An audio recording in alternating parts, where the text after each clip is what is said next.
మహిళా కమిషన్ ఇచ్చిన ఆదేశం మేరకు వ్యక్తిగతంగా కమిషన్ ముందు హాజరయ్యాను. నేను యథాలాపంగా మాట్లాడిన మాట పట్ల విచారం వ్యక్తం చేశానని మహిళా కమిషన్ దృష్టికి తీసుకువెళ్లాను. చట్టాన్ని, మహిళలను గౌరవించే వ్యక్తిగా నేను మాట దొరలటంపై క్షమాపణ అడిగాను. చట్టాన్ని గౌరవిస్తూ మేము కమిషన్ ముందు వస్తే మహిళా కాంగ్రెస్ నేతలు మా నాయకులపై దాడి చేశారు. నేను దీన్ని తీవ్రంగా ఖండిస్తున్నాను. మహిళలను గౌరవించాలనే ఉద్దేశంతో మేము వస్తే ఇలాంటి దాడి చేయటం సరికాదు అన్నారు. 8 నెలల్లో మహిళలపై జరిగిన సంఘటనలను వారికి ఇచ్చే ప్రయత్నం చేశాను. అన్ని వివరాలతో నేను వచ్చాను. మళ్ళీ రావాలని కమిషన్ చెప్పడం జరిగింది. వారిని గౌరవిస్తూ మళ్ళీ వస్తాం. కానీ మా నాయకురాలపై దాడి చేసిన ఘటన మంచిది కాదు. మా వాళ్ళపై జరిగిన దాడిపై కూడా మహిళా కమిషన్ చర్యలు తీసుకోవాలి. అలాగే రాష్ట్ర వ్యాప్తంగా మహిళలపై జరుగుతున్న దాడుల విషయంలో కమిషన్ చర్యలు తీసుకోవాలని కోరుతున్నా అని కేటీఆర్ చెప్పారు.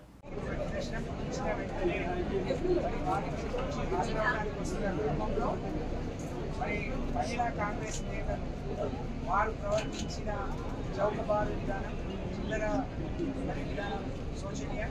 ఒకవైపు రాష్ట్ర వ్యాప్తంగా అనేక సంఘటనలు జరుగుతున్నా దేంట్లో కూడా స్పందించి సంతోషం. మహిళా మంత్రులు కూడా నోరు సంతోషం. కానీ వాళ్ళే పిలిపించి వాళ్ళ ఆఫీస్లో మహిళా కాంగ్రెస్ నాయకులను పిలిపించుకొని మరి అడ్డుకునే ప్రయత్నం చేయడం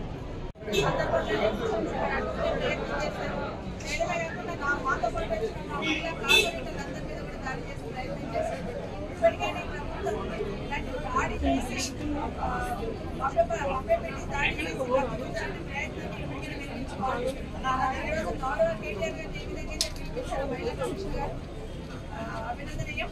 అట్లాగే నిన్నగాక మొన్న 2 రోజుల కిందట గౌరవ ముఖ్యమంత్రి గారి సొంత గ్రామంలో కవరేజ్ వెళ్ళిన మహిళా జర్నలిస్టుల మీద కూడా ఏ విధంగా దాడి జరిగింది, మాటల దాడి కాదు, భౌతిక దాడి జరిగింది.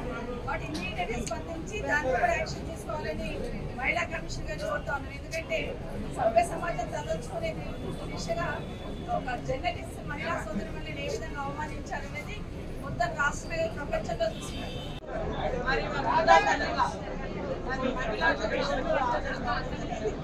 నిజంగా కూడా ఇటువంటి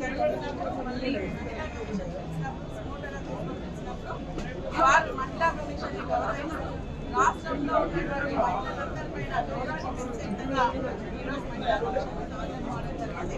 నేను ఆ మాట మాట్లాడిన మరుక్షణమే యథాలాపంగా జరిగిన మాట పట్ల విచారం వ్యక్తం చేసిన విషయాన్ని చూసినాను. వారు ఏదైతే మహిళా కమిషన్ పిలిపించిందో చట్టాన్ని గౌరవించే ఒక వ్యక్తిగా, మహిళల పట్ల గౌరవం ఉన్న వ్యక్తిగా నేను పొరపాటున ఒక మాట ఏదైతే దొరికానో ఆ విషయంలో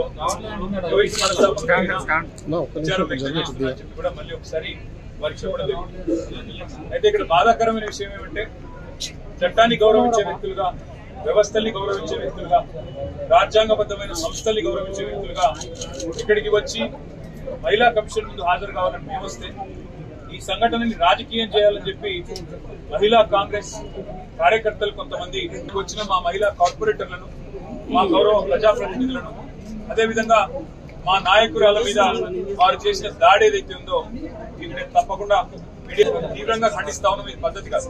ఎందుకంటే మేము వచ్చింది ఒక సదుద్దేశంతో రాజకీయాల్లో సంస్కారవంతంగా ఉండాలి, వ్యవస్థల్ని గౌరవించాలి, మహిళల్ని గౌరవించాలి. ఎవరమైనా పొరపాటు చేస్తే గౌరవించడం అనేది మంచిది కాదు.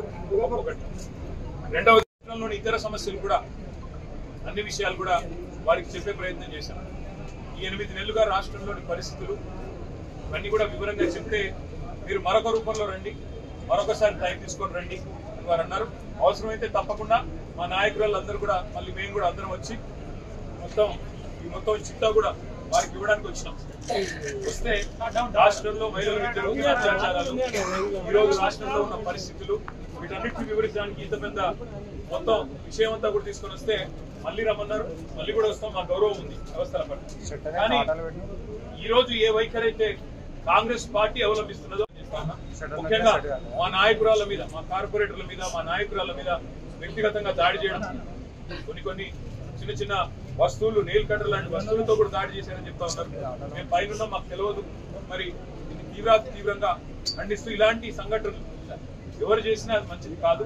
వారి మీద కూడా పోలీసులు తప్పకుండా చర్య తీసుకోవాలి.